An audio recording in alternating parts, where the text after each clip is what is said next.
18 साल की उम्र में यूथ जनरल असम्बली की बुनियाद रखने वाले फहद शहबाज ने आलमी डियाना अवार्ड जीत लिया। वफाकी वज़ीर इत्तलात मरियम औरंगज़ेब की बासलाहियत नौजवान को मुबारकबाद।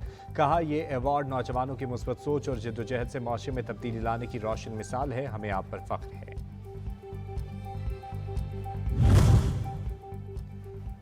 BISP के तहत 52 लाख से ज्यादा मुस्तहिक खवातीन में 47 अरब रुपए से ज्यादा रकम तकसीम।